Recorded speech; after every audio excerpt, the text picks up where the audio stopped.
Jeudi 22 octobre 2020, chers internautes, bienvenue à cette autre édition de la revue de presse sur JDC Plus TV. Ouvrons avec Cameroun Tribune qui titre sur cette grande question « Relance économique post-Covid-19, on fait comment ?» Eh bien, cette question sera au centre des discussions de la 11e session du Cameroun Business Forum qui s'ouvre ce jeudi à Yaoundé sous la présidence du Premier ministre, chef du gouvernement Joseph Diangoutè. Cet événement va réunir acteurs du secteur public et privé qui vont se pencher sur les voies d'une reprise de l'activité économique fortement secouée par la pandémie du coronavirus.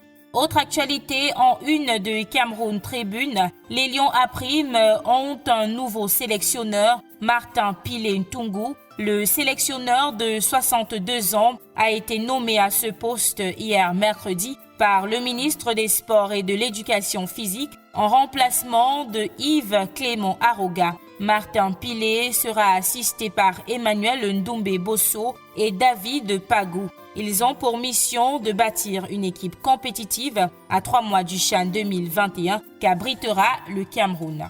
On reparle du climat des affaires au Cameroun avec Défi Actuel. Le magazine nous fait savoir qu'en prélude à la 11e session du Cameroun Business Forum qui s'ouvre ce jour, le président du groupement interpatronat du Cameroun, JICAM, Célestin Tawamba, a présenté lundi dernier au ministre des Finances, Louis-Paul Motazeux, le livre blanc contenant la vision et la stratégie du patronat camerounais pour la relance du secteur privé. Retrouvez quelques détails de cette vision en page 3 du magazine Défi Actuel, parution de ce jeudi. On reste dans l'économie pour parler du contrôle des téléphones et terminaux importés. Comment la douane s'organise en attendant le nouveau mécanisme de taxation? C'est le titre que propose le quotidien de l'économie dans cette édition de sa parution. Il souligne que Fangot Edwin Nouvaga, directeur général de cette structure, vient d'instruire entre autres à ses collaborateurs de renforcer le dispositif de surveillance. Plus de précisions en page 2.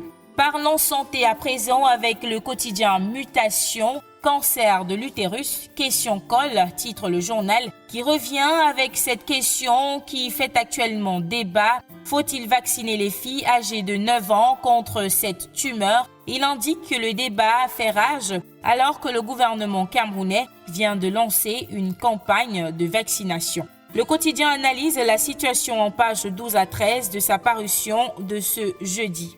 Dans ce numéro de Mutation, retrouvez également le classement des meilleurs instituts privés au brevet de technicien supérieur et au Higher National Diploma session 2020. Du côté du Messager, on apprend qu'Albert Zongan est recherché. Le quotidien Violet souligne qu'après avoir dirigé les marches du 22 septembre dernier à Douala, le conseiller spécial de Maurice Kamto est désormais un homme traqué. Le journal évoque également les dessous du limogeage du sélectionneur des Lions à prime, Yves Clément Aroga, à 3 mois du CHAN. Vous aurez les détails de tout ceci en feuilletant les colonnes du Messager, édition de ce jeudi. Dernier arrêt dans cette édition de la revue de presse sur JDC Plus TV, le quotidien Le Jour qui titre Fumban, peur sur la ville. Le journal indique que l'interpellation des experts par l'autorité administrative lors de la formation des agents de la police municipale a suscité des tensions au sein des habitants de cette ville hier mercredi 21 octobre 2020. Les précisions en page 3. Et c'est ainsi que nous mettons un terme à cette édition de la revue de presse sur JDC Plus TV. Merci d'avoir regardé. Demain est un autre jour.